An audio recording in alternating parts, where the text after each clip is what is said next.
গণধর্ষণ মামলায় 7 জনকে যাবজ্জীবন সাজা ঘোষণা করল কল্যাণী এডিজে আদালত।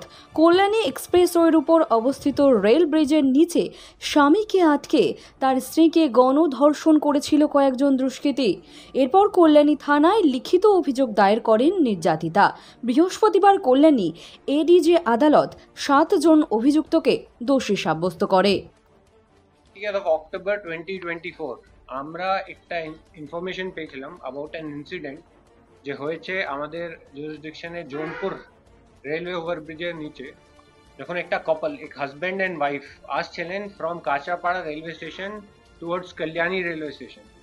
রেলওয়ে ট্র্যাক ধরে ধরে যখন উনি আসছিলেন আর্লি মর্নিং, 8 থেকে 10 জন ট্র্যাকের উপরে বসিয়েছিলেন অ্যান্ড জোনপুর রেলওয়ে ওভারব্রিজের নিচুনে ওনার as per the complaint of the victim lady ওনাকে গ্যাং রেপ করা হয় অ্যান্ড ওনার হাজব্যান্ডকে ফিজিক্যালি অ্যাসল্ট করা হয়।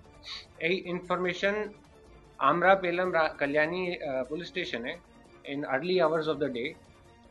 जैसे ही हम लोगों को ये इन्फॉर्मेशन मिला, हमारी टीम एकदम প্রফেশনালি ওখানে অ্যাক্ট করেছে।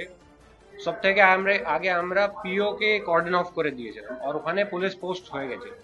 ভিকটিম লেডি কে আমাদের পুলিশের যে পুলিশ পার্সোনাল আছে, লেডি পুলিশ পার্সোনাল, ওরা সাইকোলজিক্যাল সাপোর্ট প্রোভাইড করলো and after that the investigation started. Based on the description, যে ডিসক্রিপশন উনি আমাকে দিয়েছিলেন ভিকটিম লেডি অ্যান্ড ওনার হাজব্যান্ড, ওর ভিত্তিতে আমরা 24 ঘন্টার মধ্যে 8 জনকে গ্রেফতার করতে পেরেছিলাম। তারপরে সেম ডে আমরা ফরেন্সিক সায়েন্স ল্যাব থেকে একটা টিমকে ভিজিট করিয়েছিলাম, যেখানে আমরা প্লেস অফ ক্রাইম থেকে, প্লেস অফ অফেন্স থেকে অনেক বায়োলজিক্যাল স্যাম্পলস, এভিডেন্সেস আমরা কালেক্ট করতে পেরেছিলাম।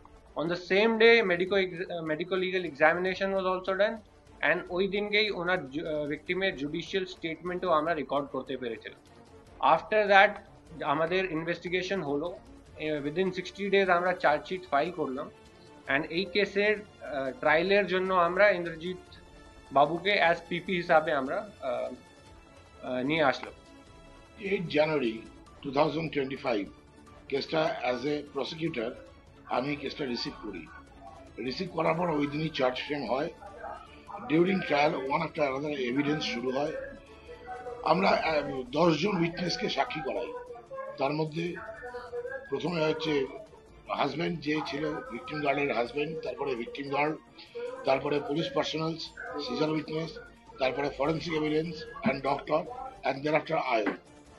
টোটাল এভিডেন্স কমপ্লিট হওয়ার পর এই কেসে আর্গুমেন্ট হয়। আর্গুমেন্টের পর গতকাল আদালত গিলটি হোল্ড করে 8 জনের মধ্যে 7 জনকে।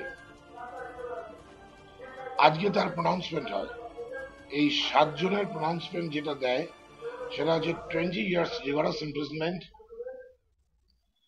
with 50,000 fine, in default 1 year simple imprisonment। এইটা হচ্ছে কেসটার ফেট দেওয়া। এবং আমি